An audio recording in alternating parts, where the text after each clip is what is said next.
Hello students. आज हम लोग डिस्कस करने वाले हैं मेडिकल टर्मिनेशन ऑफ प्रेगनेंसी। और इस टॉपिक से नीट में भी काफ़ी क्वेश्चंस आते हैं, और जो लोग बोर्ड की तैयारी कर रहे हैं तो बोर्ड में भी इस टॉपिक से क्वेश्चन आते हैं। और ये टॉपिक काफ़ी इंपॉर्टेंट है, और इस वीडियो को आप एंड तक देखिएगा। इसमें कुछ ऐसे भी आपको पॉइंट्स बताएंगे जो आपके एग्ज़ाम में काफ़ी हेल्पफुल होने वाले हैं। तो अब हम लोग स्टार्ट करते हैं हमारे ये जो टॉपिक आज का है मेडिकल टर्मिनेशन ऑफ प्रेगनेंसी, इसके डिस्कशन को। और आपने अभी तक चैनल को सब्सक्राइब नहीं किया तो हमारे चैनल को जरूर सब्सक्राइब कर लीजिए, और वीडियो अच्छी लगे तो वीडियो को लाइक ज़रूर कीजिएगा। तो ये हमारा जो टॉपिक है मेडिकल टर्मिनेशन ऑफ प्रेगनेंसी, इसमें हम लोग पढ़ते हैं कि किस तरह से प्रेगनेंसी को या कॉन्सेप्शन को जो है टर्मिनेट किया जाता है मेडिकली, यानी इसको ख़त्म किया जाता है, जिसको हम लोग अबॉर्शन बोलते हैं। ठीक है, इंड्यूस्ड अबॉर्शन। तो इसको हम लोग अबॉर्शन का नाम भी देते हैं। ठीक है, तो ये क्या होता है, इंटेंशनल और वॉलंटरी टर्मिनेशन होता है प्रेगनेंसी का। ठीक है, तो इसको यानी प्रेगनेंसी जब होती है किसी वुमेन में होगी प्रेगनेंसी, यानी किसी फीमेल में जब प्रेगनेंसी होती है तो उसको बीच में ही ख़त्म कर देना, जिससे कि एम्ब्रियो जो है चाइल्ड ना बन पाए या चाइल्ड की बर्थ ना हो पाए। तो इसी को हम लोग बोलते हैं मेडिकल टर्मिनेशन ऑफ प्रेगनेंसी। अब ये मेडिकल टर्मिनेशन ऑफ प्रेगनेंसी जो है 45 to 50 मिलियन MTPs जो होते हैं इसमें परफॉर्म किए जाते हैं हर साल लगभग। ठीक, 45 से 50 मिलियन MTPs हर साल ये परफॉर्म किए जाते हैं। और 1/5 of total number of conceived pregnancy ना, जितनी यानी जितनी प्रेगनेंसी होती है उसका 1/5 लगभग हर साल परफॉर्म कर किया जाता है पूरे संसार वर्ल्ड में। तो 45 से 50 मिलियन यानी 4 करोड़ से लेके 5 करोड़ तक जो है एम टी पी होती है, यानी इतना जो क्या किया जाता है, एबॉर्शन कराया जाता है हर साल। और ये कितना है अगर हम देखें तो टोटल जितनी प्रेगनेंसी उसका 1/5 है, यानी अगर 100 मान लो प्रेगनेंसी हो रही है तो उसमें से 20 चाइल्ड का अबॉर्शन करा दिया जाता है। अब ये एक्सेप्ट लीगलाइज भी हो सकता है। ठीक है, या कभी कभी इसको इमरजेंसी भी कराना पड़ सकता है। ठीक है, तो ये थोड़ा सा डिबेटेड इशू है, और इसमें emotional, ethical, religious, social issue involve होते हैं ना। इमोशनल भी एक ये होता है क्योंकि अबॉर्शन कराना इतना आसान नहीं होता किसी फीमेल के लिए। एथिकल भी है, रिलीजियस भी इसके कुछ इश्यूज हैं ना, क्योंकि कुछ रिलीजन्स हैं उसमें ये सही नहीं मानी जाती। सोशल इशूज भी होती हैं इसके, यानी समाज में भी इसको ज़्यादा MTP वगैरह को, मेडिकल टर्मिनेशन को इनक्रेज नहीं किया जाता है। Government of India legalize MTP 1971। ठीक है, गवर्नमेंट ऑफ इंडिया ने MTP को लीगलाइज किया था 1971 में। तो ये हमको याद रखना है कि गवर्नमेंट ऑफ इंडिया ने कब लीगलाइज किया था MTP को, 1971 में। ठीक, और with some restrict conditions to avoid its misuse. ठीक है, तो कुछ इसमें उन्होंने कंडीशन भी रखी जिससे कि इसका मिसयूज ना हो, यानी जबरदस्ती किसी का अबॉर्शन ना कराया जाए, तो इसके लिए कुछ कंडीशंस रखी गई। अब ये जो रिस्ट्रिक्शन है ये क्या है, और all the more important to check indiscriminate and illegal female foeticides ना। ये इससे क्या किया जाता है, इस बात पे हम ध्यान देते हैं कि कहीं इनडिस्क्रिमिनेट या इलीगल फीमेल फिटिसाइड तो नहीं हो रहा है। मतलब कहीं जैसे अक्सर गांव देहात में पहले क्या होता था कि वो लोग जांच करवाते थे, एमनिसेंट टेस्ट वगैरह करवाते, जांच करवाते थे कि जब प्रेगनेंसी होती थी किसी फीमेल की, किसी लेडीज़ की जब प्रेगनेंसी होती थी तो वो जांच करवाते थे कि भाई जो बच्चा है वो मेल है या फीमेल है। ठीक है, यानी वो बॉय है या गर्ल है, और पता चल जाता है कि वो गर्ल है या फीमेल है तो उसको किल करवा देते थे, उसका अबॉर्शन करवा देते थे ना। तो ये सब गांव देहात में अक्सर होता था, पुरानी जो मान्यताएं थी।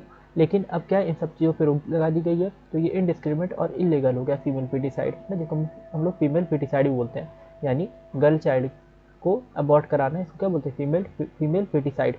तो इस पर अब रोक लगा दी गई है।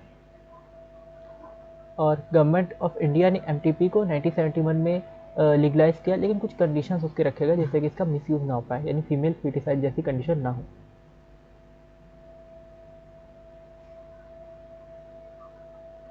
अब यहाँ पे क्या क्या MTP कब कब काम आ सकता है, तो यहाँ पे अनवांटेड प्रेगनेंसी से बचने में। ठीक है, अनवांटेड प्रेगनेंसी से बचने में ना, जैसे कि कभी कभी अनप्रोटेक्टेड इंटरकोर्स हो जा सकता है, यानी कि मेल फीमेल जो है जब वो मीटिंग करते हैं तो कुछ ऐसा प्रोटेक्शन वगैरह यूज़ नहीं करते कि जैसे अगर उनको प्रेगनेंसी नहीं चाहिए तो कुछ मेथड्स का अगर यूज़ नहीं किया, कंसेप्शन का मेथड यूज़ नहीं किया, तो फिर वहाँ पे प्रेगनेंसी हो जाएगी। तो उस चीज़ को रोकने के लिए अगर प्रेगनेंसी हो भी गई है तो उसको ख़त्म करने के लिए एमटीपी का यूज़ किया जा सकता है। अगर पार्टनर्स जो हैं या जो पेरेंट्स हैं उनकी इच्छा नहीं है ना, या जो कपल्स हैं उनकी इच्छा नहीं है पेरेंट बनने की, तो एमटीपी परफॉर्म की जा सकती है।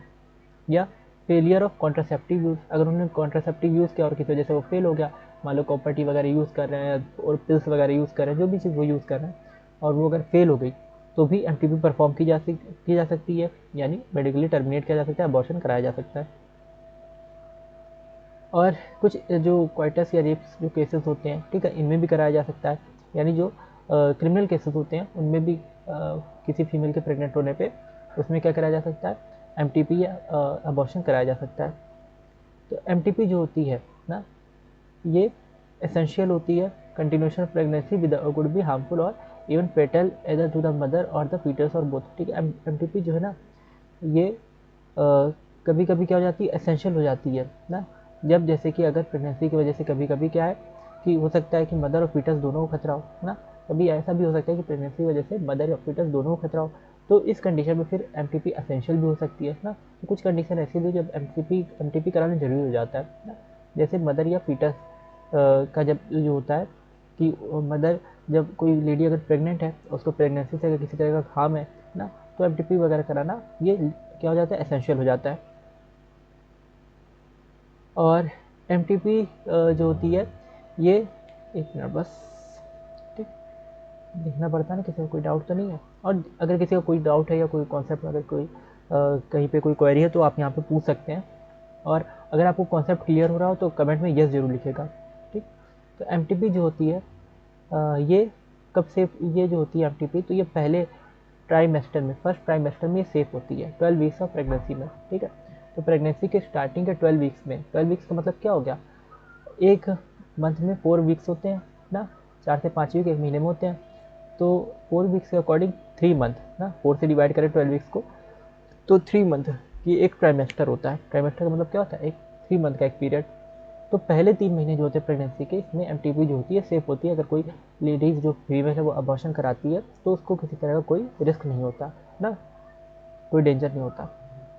सेकंड ट्राइमेस्टर जो होता है ये ज़्यादा रिस्कियर होता है, ठीक है। सेकंड ट्राइमेस्टर में भी कभी कभी परफॉर्म की जाती है एमटीपी, लेकिन ये क्या होता है, ज़्यादा रिस्की होता है, इसमें खतरा हो सकता है, फीमेल को भी खतरा हो सकता है जो एमटीपी करा रही है। और इसके अलावा तो सेफ पीरियड हमको याद रखना है एमटीपी कब होता है, फर्स्ट ट्राइमेस्टर जो ये सेफ पीरियड है 12 वीक्स ऑफ प्रेगनेंसी, यानी 3 मंथ्स का। कभी कभी एमटीपी वगैरह कुछ इलीगल अनक्वालिफाइड लोग भी कर देते हैं जो कि फेटल हो जाता है, ठीक है।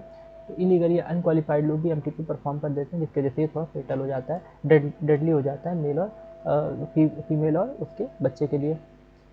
Another dangerous trend is the miss use of amniocentesis. अच्छा, हम लोग इसके बारे में पढ़ चुके हैं स्टार्टिंग में जब पढ़ रहे थे एम्नियोसेंटेसिस के बारे में, कि कुछ लोग एम्नियोसेंटेसिस का मिस यूज़ करते हैं सेक्स डिटरमाइन करने के लिए, फीमेल चाइल्ड पता लगाने के लिए कि चाइल्ड जो फीमेल है या मेल है ना।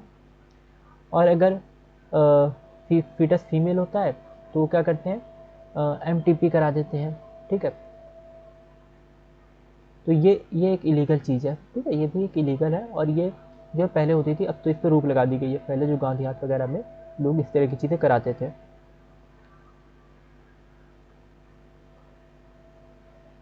तो बिना किसी रीज़न के एमटीपी कराना ये बहुत ज़्यादा डेंजरस हो जाता है मदर और फीटस के लिए। या एक सेफ पीरियड जो उसके बाद अगर कराया जाए, फीटिसाइड कराया जाए, यानी ये एमटीपी कराया जाए, तो ये मदर और फीटस के लिए बहुत ज़्यादा डेंजरस हो जाता है।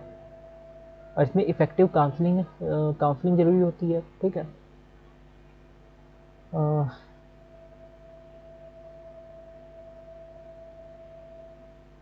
ठीक है, तो इसमें काउंसलिंग वगैरह भी ज़रूरी होती है। जो लेडीज़ जिसको एमटीपी वगैरह कराना है तो उसको डॉक्टर से सलाह वगैरह लेकर अच्छे से तब ये चीज़ करानी चाहिए। तो यहाँ पे जो है हमने क्या क्या इसके बारे में पढ़ा, मेडिकल टर्मिनेशन ऑफ प्रेगनेंसी, यानी एमटीपी के बारे में क्या पढ़ा कि एमटीपी का फुल फॉर्म क्या है, मेडिकल टर्मिनेशन ऑफ प्रेगनेंसी, यानी प्रेगनेंसी को मेडिकली क्या कर देना, अबॉर्ट कर देना, टर्मिनेट कर देना, ख़त्म कर देना, यानी चाइल्ड को अबॉर्ट कर देना। या हम कह सकते हैं कि उसको एक तरह से मिस कैरेज जिसको बोल सकते हैं ना, इंटेंशनली जो एक हो सकता है, इंटेंशनली उसको ख़त्म कर देना प्रेगनेंसी को या एम्ब्रियो को, तो इसको हम लोग बोलेंगे मेडिकल टर्मिनेशन ऑफ प्रेगनेंसी। इसको इंड्यूस्ड अबॉर्शन भी कहा जाता है ना। और इसमें ये लगभग जो है कितनी होती है, 40 से 50 मिलियन एमटीपी हर साल होती है। अगर हम इसमें गवर्नमेंट की बात करें तो गवर्नमेंट ने एमटीपी को 1971 में लीगलाइज किया था, ठीक है। लेकिन इसके मिस यूज़ पे रोक लगाई थी। मिस यूज़ क्या है कि जैसे फीमेल फीटिसाइड लोग कराते हैं तो वो इसका मिस यूज़ है, और उस पर बैन कर लगा दिया गया कि कोई फीमेल फीटिसाइड नहीं कराएगा एमटीपी के थ्रू, यानी जो गर्ल्स चाइल्ड वगैरह को मारा जाता है, किल किया जाता है, तो वो चीज़ कोई नहीं कराएगा। इसके बाद है, ये किस काम में आती है एमटीपी, तो इससे अनवांटेड प्रेगनेंसीज जो है उससे बचा जा सकता है। एक तरह से फैमिली प्लानिंग में भी काम आएगी। और अनप्रोटेक्टेड इंटरकोर्स वगैरह हो गया, या कॉन्ट्रासेप्टिव का अगर फेलियर होता है ना, जैसे यूज़ किया गया था, अगर कॉपर टी यूज़ किया गया था या ओरल पिल यूज़ की गई थी, लेकिन वो उतना ज़्यादा इफेक्टिव नहीं काम कर पाई और प्रेगनेंसी हो गई, तभी एमटीपी काम आता है। या इमरजेंसी केसेस जो होते हैं, जैसे क्वाइट रेप केसेस वगैरह होते हैं, क्रिमिनल केसेस होते हैं, उसमें ये काम में आता है। और एमटीपी जो होता है, अगर मदर या फीटस को, यानी मदर जो है उसको प्रेगनेंसी की वजह से कोई खतरा है, कोई रिस्क है, ठीक है, कोई हार्म हो सकता है, तो एमटीपी जो होती है एसेंशियल होती है, फिर करना ज़रूरी होता है। और एमटीपी जो होती है ये पहले ट्राइमेस्टर में सेफ रहती है। एमटीपी करना फर्स्ट ट्राइमेस्टर यानी प्रेगनेंसी के 3 महीने के अंदर करना सेफ रहता है, 12 वीक जिसको हम बोलते हैं। सेकंड ट्राइमेस्टर में भी कर सकते हैं, लेकिन थोड़ा रिस्की होता है ये। और अगर इलीगली कोई करता है तो उससे खतरा भी हो सकता है, ठीक है, जो पेरेंट्स हैं उसको। और एमनियोसेंटेसिस का लोग अक्सर यूज़ करते हैं, उसके बाद एमटीपी परफॉर्म कराते हैं, जिससे कि फीमेल फिटिसाइड वगैरह करवाते हैं, जो कि अब बंद हो चुका है, बैन हो चुका है। पहले ऐसा लोग गाँव देहात में करवाते थे। इसके बाद नेक्स्ट है सेक्सुअली ट्रांसमिटेड इन्फेक्शंस, ठीक है। आई होप इतना कॉन्सेप्ट आपको क्लियर होगा, और अगर कॉन्सेप्ट अच्छे से क्लियर हुआ हो तो कमेंट में यस जरूर लिखिएगा। नेक्स्ट अब हम लोग डिस्कस करने वाले हैं सेक्सुअली ट्रांसमिटेड इन्फेक्शंस में, कि ये क्या एसटीआई जिसको बोलते हैं ना, सेक्सुअली ट्रांसमिटेड डिसीजेज या सेक्सुअली ट्रांसमिटेड इन्फेक्शन बोलते हैं। तो इसमें क्या क्या आता है ना, सेक्सुअली ट्रांसमिटेड इन्फेक्शंस या वेनरल डिसीजेज और रिप्रोडक्टिव ट्रैक्ट इन्फेक्शन आरटीआई, ठीक। इसमें क्या आता है, ये बहुत सारे इसके नाम हैं। इन्फेक्शन या डिसीज़ जो कैसे फैलती है, सेक्सुअल इंटरकोर्स से फैलती है, यानी मीटिंग वगैरह से, जब कपल मीटिंग करते हैं तो उससे जो फैलती है डिसीजेज, उसको बोलते हैं sexually transmitted diseases. Sexually transmitted infection या वेनरल डिसीज भी बोलते हैं इसको, और रिप्रोडक्टिव ट्रैक्ट इन्फेक्शन भी बोलते हैं, आरटीआई बोलते हैं। Gonorrhoea, syphilis, genital herpes, chlamydiasis, genital warts, trichomoniasis, hepatitis B, ये सब इसके एग्जाम्पल हैं, ठीक। एचआईवी भी इसका एग्जाम्पल है ना, एचआईवी कहीं दिया था, नहीं दिया था, एचआईवी भी इसका एग्जाम्पल है। एचआईवी फिर एड्स बना देता है। तो ये सारी चीज़ें जो है ये सेक्सुअली ट्रांसमिटेड डिसीज़ के एग्जाम्पल हैं ना, जो कि, और ज़्यादातर ये जो होते हैं जेनिटल ट्रैक्ट वगैरह जो होते हैं, जेनिटल पार्ट्स होते हैं, वहाँ पे ये डिसीज़ ज़्यादातर इसके सिम्टम देखने को मिलते हैं। तो गोनोरिया हो गया, या सिफिलिस हो गया, जेनिटल हर्पेस हो गया, क्लेमाइडियासिस हो गया, जेनिटल वार्ट हो गया, ठीक, ट्राइकोमोनियासिस हो गया, हेपेटाइटिस बी, एचआईवी या एड्स हो गया, ये सब सेक्सुअली ट्रांसमिटेड डिसीज़ हैं, और ये मीटिंग वगैरह से फैलती हैं। और इसके इन्फेक्शन या सिम्टम ज़्यादातर हमको कहाँ देखने को मिलेंगे, जेनिटल ऑर्गन पे देखने को मिलते हैं। इसके अलावा हेपेटाइटिस बी और एचआईवी जो होता है, ये इंजेक्शन नीडल्स ना शेयरिंग की वजह से ही फैलता है ना। या जैसे किसी को एक को इंजेक्शन लगाया गया, और उसको मान लो पेशेंट था, वो एचआईवी का पेशेंट था ना, उसकी जांच नहीं की, उसको इंजेक्शन लगाया गया, और वही इंजेक्शन जो किसी दूसरे हेल्दी पर्सन को जब लगाया गया, तो क्या होगा, एचआईवी जो है वो दूसरे पर्सन को हो जाएगी, वही डिसीज़ ना, उसके वायरस जो दूसरे पर्सन में चले जाएंगे। तो ये इंजेक्शन के थ्रू फैल सकती है, जब किसी एक का इंजेक्शन दूसरे के को लगा दिया जाता है।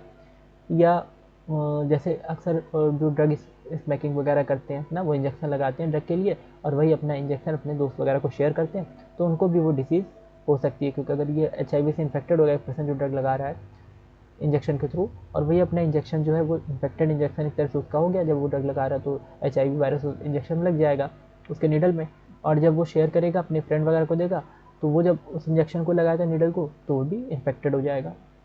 सर्जिकल इंस्ट्रूमेंट्स वगैरह जो होते हैं, इनसे भी एचआईवी फैल सकता है ना, जब सर्जरी वगैरह में यूज़ किए जाते हैं, इंस्ट्रूमेंट को प्रॉपर वॉश नहीं किया गया, उसको उसके जो है स्टेरलाइज नहीं किया गया, तो भी एक प्रॉब्लम हो सकती है ना। ब्लड के डोनेशन वगैरह से, एचआईवी पर्सन है कोई, ठीक है, एचआईवी इन्फेक्टेड पर्सन है, तो उसका ब्लड जो है किसी हेल्दी पर्सन में लगा जाएगा, तो उसके ब्लड डोनेशन से भी इन्फेक्टेड हो सकता है, ठीक है। इन्फेक्टेड मदर से फीटस में भी हो सकता है एचआईवी ना, ह्यूमन हेल्थ डिसीज में ये अच्छे से एक्सप्लेन किए थे कि HIV कैसे कैसे हो सकता है।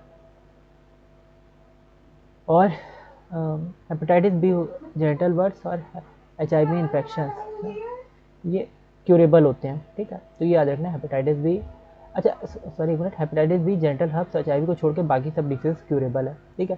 हेपेटाइटिस बी, जेनिटल हर्ब्स और HIV इन्फेक्शन ना, ये क्यूरेबल नहीं होते जनरली, अगर बहुत लेट स्टेज में पता चलते हैं तो क्यूरेबल नहीं होते, ठीक है। जनरली अर्ली स्टेज में तो ये क्यूरेबल होते हैं, ठीक, लेकिन बाद के स्टेज में ये क्यूरेबल नहीं होते। कौन कौन से इन्फेक्शन है? हेपेटाइटिस बी हो गया, जेनिटल हर्पेस, HIV, ये सब शुरुआती स्टेज में तो क्यूरेबल होते हैं, लेकिन बाद में ये फिर क्यूरेबल नहीं होते। तो याद रखना, बाद मतलब इसका इलाज नहीं किया जा सकता। तो शुरू में इलाज करना अच्छा रहता है। अगर किसी को HIV है, पता चल गया किसी को HIV है, तो उसका शुरू में इलाज करना अच्छा रहता है, क्योंकि बाद में इलाज करना फिर पॉसिबल नहीं हो पाता है। अर्ली सिम्टम क्या होते हैं? माइनर एंड इंक्लूड इचिंग, ठीक है। इसमें सिम्टम क्या होते हैं कि इचिंग वगैरह होती है ना, खुजली वगैरह होगी, फ्लूइड निकलेंगे, ठीक है, फोड़े जैसे हो जाते हैं, फोड़े फुंसी जैसे स्ट्रक्चर ग्रोइंग रीजन पे हो जाएंगे ना, वहाँ वगैरह में हो जाएंगे, या जो स्किन फोल्ड्स वगैरह होते हैं वहाँ हो सकते हैं, या जेनिटेलिया जो होते हैं, जेनिटल ऑर्गन्स जितने होते हैं उनके आसपास हो सकते हैं ना, जांग वगैरह में। तो इस तरह के ये जो है इसके क्या हो जाते हैं, इसमें जो फोड़े वगैरह देखने को मिलेंगे, और स्लाइट पेन, ठीक है, क्रस्ट वगैरह के जैसे स्ट्रक्चर होते हैं, हल्का फुल्का पेन भी होगा, और स्वेलिंग्स भी देखने को मिली, सूजन भी देखने को मिल सकती है, ठीक है। और हो सकता है कि जो क्रस्ट वगैरह उससे फ्लूइड डिस्चार्ज भी हो, फ्लूइड भी निकले दानों से, ठीक है। तो दाने जैसे स्ट्रक्चर देखने को मिल सकता है अलग अलग हिस्से में बॉडी के, ज़्यादातर ये जेनिटल रीजन के आसपास देखने को मिलते हैं। तो इसका सिम्टम हो गया ना कि बॉडी दाने जैसे स्ट्रक्चर देखने को मिलेंगे, ठीक है, और दर्द होगा, और स्वेलिंग सूजन देखने को मिलेगी जिस्म के कुछ हिस्सों में से ना, बॉडी के कुछ हिस्सों में, और से फ्लूइड भी निकल सकता है। अच्छा, इन्फेक्टेड फीमेल्स में भी ऑफन असिम्प्टोटिक एंड हेंस, ठीक है, मे रिमेन अनडिटेक्टेड फॉर लॉन्ग, ठीक है। जिसको जैसे किसी फीमेल जो होती है ना, फीमेल असिम्प्टोटिक होती हैं, ठीक, यानी फीमेल में इसके हमें इन्फेक्शन के जो सिम्टम्स हैं वो देखने को नहीं मिलते। तो फीमेल्स को याद रखना है कि सेक्सुअली ट्रांसमिटेड इन्फेक्शन के सिम्टम्स होते हैं फीमेल्स को जनरली देखने को नहीं मिलते।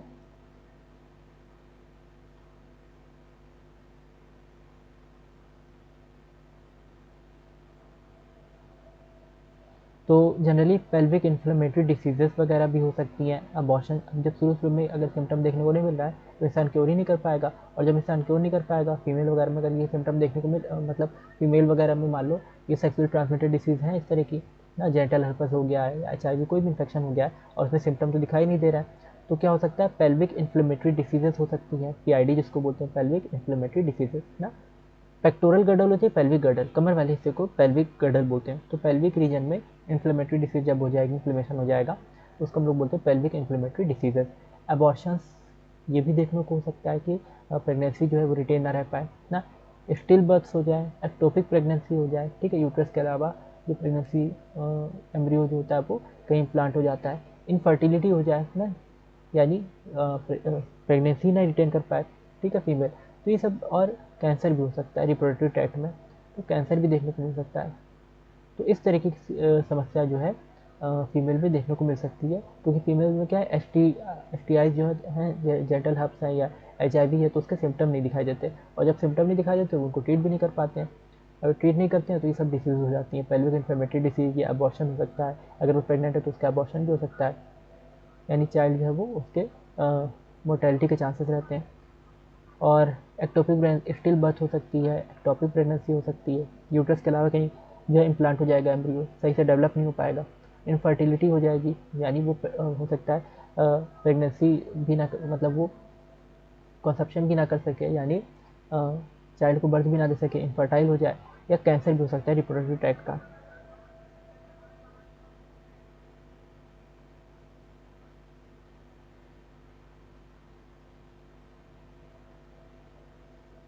और ये जो है ज़्यादातर हमें कब देखने को मिलती है, 15 to 24 एज में, ठीक है। तो सेक्सुअल ट्रांसमिटेड इन्फेक्शन जो होते हैं 15 से 24 साल की एज के बीच देखने को मिलते हैं। अब इसके प्रिवेंशन के मेथड क्या हो सकते हैं, इसको कैसे रोका जा सकता है? तो avoid sex with unknown partner, multiple partners, यानी मीटिंग को अवॉइड करना है ना।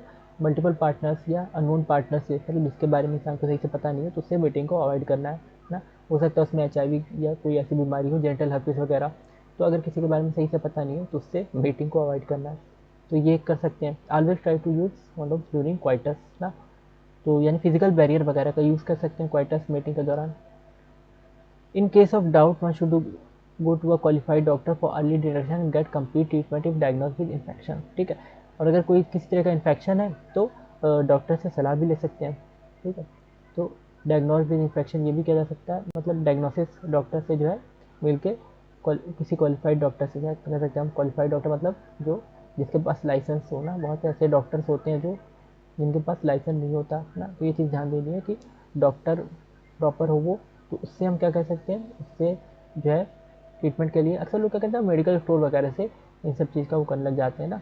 तो असल में क्या है कि ये सब बहुत सीरियस कंडीशन है, तो इसमें मेडिकल स्टोर वगैरह पे रिलाई ना करके या किसी ऐसे डॉक्टर जो है जिसके पास लाइसेंस नहीं है ना, तो उससे उस पर रिलाई ना करके क्या करना चाहिए कि क्वालिफाइड डॉक्टर वगैरह से सलाह करनी चाहिए, उससे ट्रीटमेंट वगैरह करवाना चाहिए।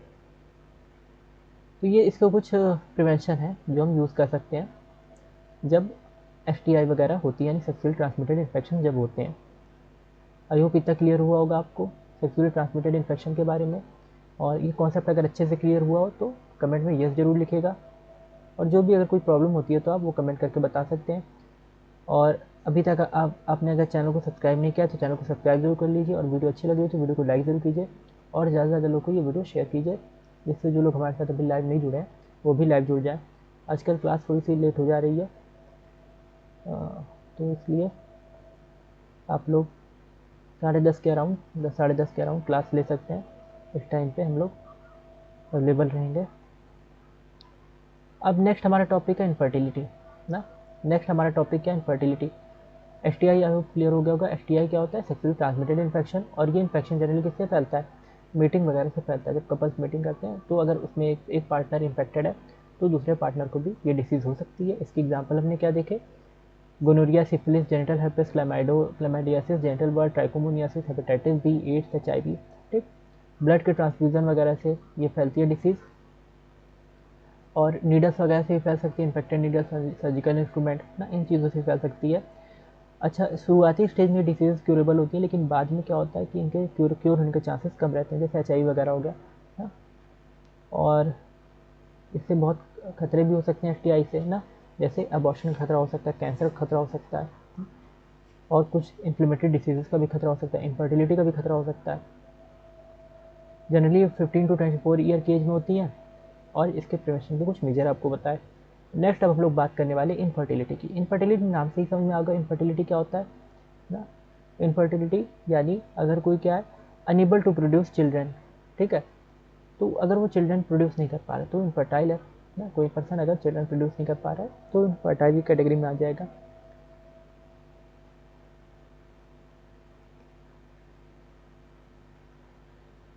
अब ये कोई फिजिकल वजह से भी हो सकता है ना, कि वो रिप्रोडक्शन नहीं कर पा रहा है, ठीक है, यानी वो क्या नहीं कर पा रहा है, चिल्ड्रन प्रोड्यूस नहीं कर पा रहा है, या कोई इसका फिजिकल हो सकता है इसका कॉज, या कंजेनिटल कॉज हो सकता है, यानी बाय बर्थ उसका कोई कॉज हो।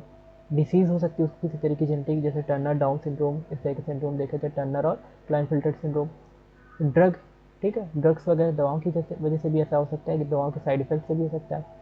इम्यूनोलॉजिकल भी ऐसा हो सकता है, और साइकोलॉजिकल भी ये सब चीज़ें हो सकती है कंडीशन। तो ये डिफरेंट कॉजेज़ हैं जिसकी वजह से क्या होता है कि इंसान जो है वो इनफर्टाइल हो जाता है, और वो प्रॉपर रिप्रोडक्शन नहीं कर पाता, और चिल्ड्रन को बर्थ नहीं कर पाता।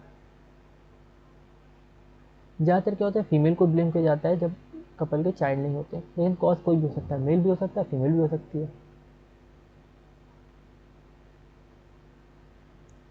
तो इसमें जो है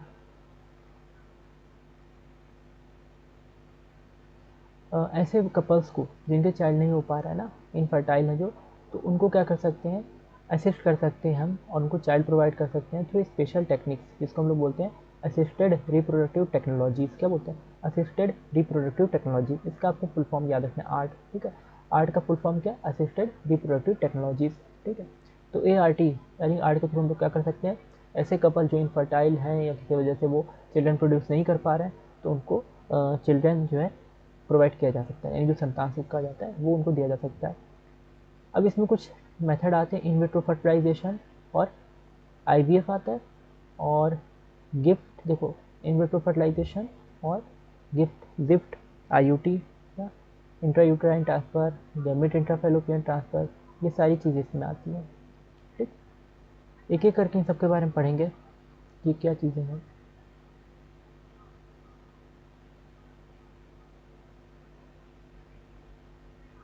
तो इसमें देख लेते हैं क्या क्या पॉइंट दिए हुए हैं। इन विट्रो फर्टिलाइजेशन की जब हम लोग बात, यहाँ पे इन विट्रो फर्टिलाइजेशन, सबसे पहले इसमें क्या इन विट्रो फर्टिलाइजेशन, विट्रो का मतलब होता है लैब, विट्रो का मतलब क्या होता है लैब, यानी बॉडी के बाहर। तो बॉडी के बाहर जब फर्टिलाइजेशन कराया जाता है, फर्टिलाइजेशन आउटसाइड द बॉडी, यानी फीमेल से ओवम ले लेंगे, एग ले लेंगे, और मेल से क्या ले लेंगे, स्पर्म ले लेंगे। तो फीमेल से ओवम लिए और मेल से स्पर्म लिए, और दोनों क्या किए, फीमेल बॉडी के बाहर जब फर्टिलाइज कराए, तो इसको बोलते हैं इन विट्रो फर्टिलाइजेशन। ना टेस्ट ट्यूब वगैरह में फर्टिलाइजेशन करवाया जाता है। इसके बाद एम्ब्रियो ट्रांसफ़र करना पड़ता है, ठीक है, खाली आईवीएफ नहीं होता, इसके बाद एम्ब्रियो ट्रांसफ़र भी होता है, यानी एम्ब्रियो बन जाएगा, जाइगोट बन जाएगा भाई, स्पर्म जो ओवम को एग को फर्टिलाइज कर देगा, जाइगोट बनेगा। तो जाइगोट को फिर से ट्रांसफ़र करना पड़ेगा फीमेल रिप्रोडक्टिव ट्रैक्ट में, ठीक है, तो इसको बोलते हैं एम्ब्रियो ट्रांसफ़र।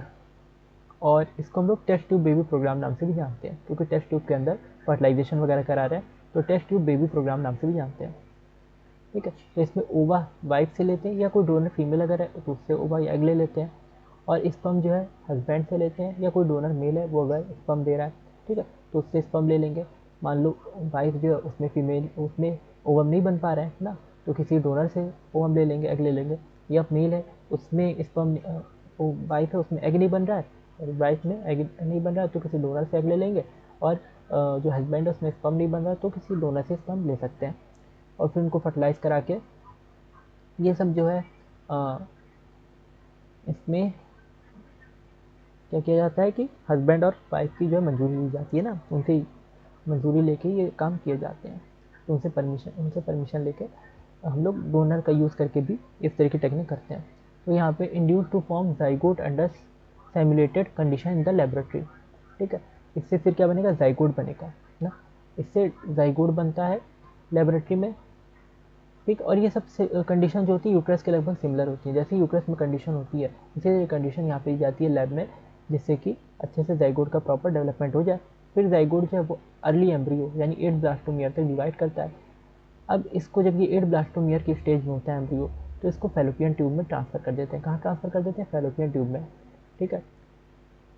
इसमें 8 से ज़्यादा ब्लास्टोमियर होते हैं जिप्ट। अच्छा, यहाँ पे क्या होता है, एम्ब्रियो ट्रांसफ़र किए ना, तो इसको जाइगोट इंट्राफैलोपियन ट्रांसफ़र कहेंगे, ठीक है।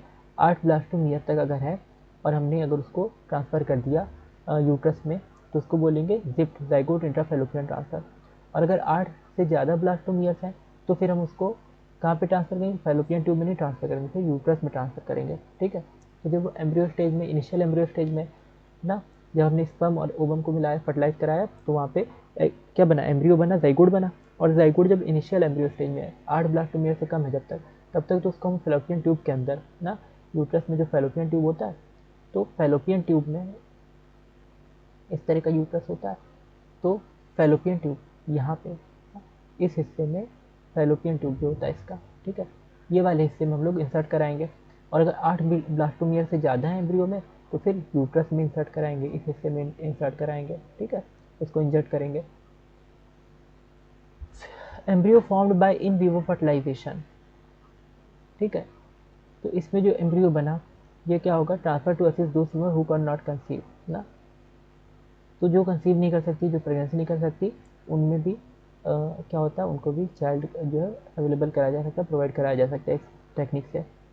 दूसरा हमारे पास है गैमेट इंटरफेलोपियन ट्रांसफ़र ना, कि मान लो फर्टिलाइजेशन हो सकता है लेकिन गैमेट नहीं बन रहा है, तो गैमेट का ट्रांसफ़र करा के भी हम लोग फर्टिलाइजेशन इंड्यूस करा सकते हैं, ठीक। तो गैमेट को हम लोग फैलोपियन में ट्रांसफ़र कर देंगे डायरेक्ट, जैसे ओवम, मान लो फीमेल में ओवम नहीं बन रहा है तो फीमेल में ओवम को यहाँ पे फैलोपियन ट्यूब में ट्रांसफ़र कर देंगे। तो जब ओवम को फैलोपियन ट्यूब में ट्रांसफ़र करेंगे और यहाँ से स्पर्म आएगा, वो ओवम को फर्टिलाइज कर देगा, ठीक। तो ये भी कर सकते हैं हम लोग, गिफ्ट भी कर सकते हैं, गैमेट इंटू फैलोपियन ट्रांसफ़र। इसमें क्या करते हैं, इसमें किसी दूसरे फीमेल का, अनदर फीमेल का ओवम लेके उसको हम लोग क्या करते हैं, फेलोपियन ट्यूब में, डोनर के ओवम को फेलोपियन ट्यूब में पुट कर देते हैं, इंजेक्ट कर देते हैं। ठीक है, तो ट्रांसफ़र ओवम कर रहे हैं, जो डोनर से ओवम लेंगे उसको फेलोपियन ट्यूब में, जो लेडी है जिसमें प्रेगनेंसी करानी है उसके फेलोपियन ट्यूब में इसको इंजेक्ट कर देंगे। ये होता है गैमीट इंटर फेलोपियन ट्रांसफ़र। एक मिनट बस। और दूसरा है इंट्रासाइटोप्लाज्मिक स्पर्म इंजेक्शन। ठीक है, इसका भी हम लोग यूज़ करते हैं ना, इंट्रासाइटोप्लाज्मिक स्पर्म इंजेक्शन। तो ओवम के अंदर स्पर्म का इंजेक्शन लगाते हैं। ठीक, इससे भी हम लोग कर सकते हैं। Sperm is directly injected in the ovum के अंदर डायरेक्टली स्पर्म का इंजेक्शन लगा के स्पर्म को, यानी यूट्रस में किसी तरीके का प्रॉब्लम है, अगर स्पर्म यूट्रस के अंदर इंसर्ट नहीं हो पा रहा है, जा नहीं पा रहा है, ओवम तक पहुंच नहीं पा रहा है, तो हम लोग क्या करेंगे, स्पर्म को डायरेक्ट ओवम के अंदर इंजेक्ट करा देंगे, जिससे कि वो ओवम को फर्टिलाइज कर देगा। मान लो ये ओवम है तो इसमें इंजेक्शन लगा देंगे, डायरेक्ट स्पर्म को इसके अंदर ही भेज देंगे। ठीक है, ओवम के अंदर ही। और ये ओवम कहाँ पे, ये फेलोपियन ट्यूब है, ये कहाँ पे है, ये फेलोपियन ट्यूब में ओवम है। ठीक है, यहाँ पे ओवम है तो इसके अंदर डायरेक्ट स्पर्म को इंजेक्ट करा देंगे तो वो फर्टिलाइज हो जाए, कर देगा ओवम को और जाइगोट बना लेगा। इसके अलावा हम लोग ये किस में किया जाता है, infertility cases either due to infertility जो होती है ना, ये मेल पार्टनर में कैसे हो सकती है, partner to inseminate the female ना, या तो इंसेमिनेशन में प्रॉब्लम आ रही है ना, फीमेल में वो ट्रांसफ़र नहीं कर पा रहे स्पर्म को, या बहुत लो स्पर्म काउंट है ना, इस वजह से भी। ठीक है, तो दो कुछ वजह होती हैं जिसकी वजह से क्या होती है कि इनफर्टिलिटी हो सकती है ना, कि जैसे मेल पार्टनर है तो वो स्पर्म का ट्रांसफ़र जो होता है, ठीक है, यानी जो मेटिंग होती है उस टाइम पे जब स्पर्म का ट्रांसफ़र होता है फीमेल के रिप्रोडक्टिव ट्रैक्ट में, तो उसको वो चीज़ करने में कोई प्रॉब्लम हो रही है, इस वजह से हो सकता है कि प्रेगनेंसी ना हो रही हो। ठीक, या दूसरा हो सकता है स्पर्म काउंट बहुत कम है। ठीक है, मेल जो है उसके सीमेन में स्पर्म काउंट बहुत कम है, तो इस वजह से भी हो सकता है कि इनफर्टिलिटी हो जाए, यानी चाइल्ड प्रोड्यूस ना कर पाए कपल। तो यहाँ पे हम लोग क्या करते हैं, आर्टिफिशियल इंसेमिनेशन करते हैं। आर्टिफिशियल इंसेमिनेशन, ठीक है, मतलब हम लोग दूसरा जो है सीमेन लेके ना, कलेक्ट करके किसी डोनर से सीमेन कलेक्ट करके, ठीक है, कोई हेल्दी डोनर होगा ना, या हस्बैंड का सीमेन कई बार कलेक्ट करके, ठीक है, या किसी हेल्दी डोनर से सीमेन कलेक्ट करके उसको फिर हम लोग इंट्रोड्यूस कराएंगे वेजाइना या यूट्रस में, फीमेल के यानी वाइफ के वेजाइना या यूट्रस में इंजेक्ट कराएंगे, जिससे क्या हो जाएगा, इंट्रा यूटराइन इंसेमिनेशन इसको बोलते हैं। क्या बोलते हैं, इंट्रा यूटराइन इंसेमिनेशन।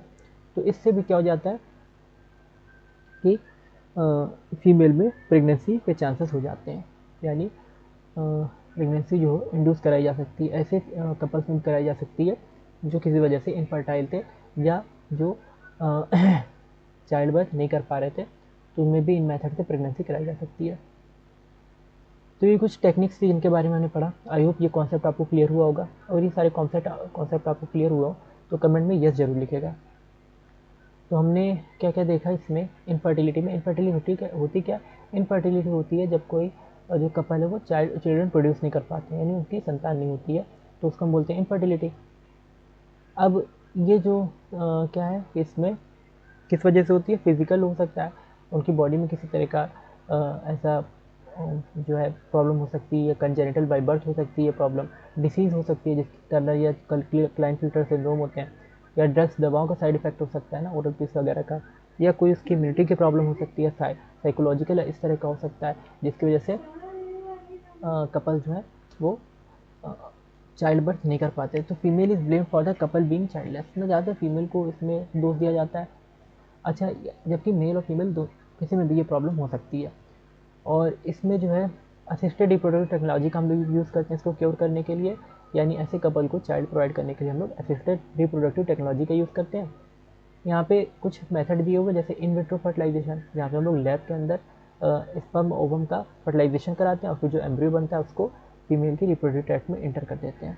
यहाँ पे हमने पढ़ा दो तरह से इंटर करते हैं, जिफ्ट और आईयूटी। जिफ्ट होता है जब जाइगोट का ट्रांसफ़र करते हैं फेलोपियन ट्यूब में, और एक होता है आईयूटी, इंट्रा यूट्राइन ट्रांसफ़र।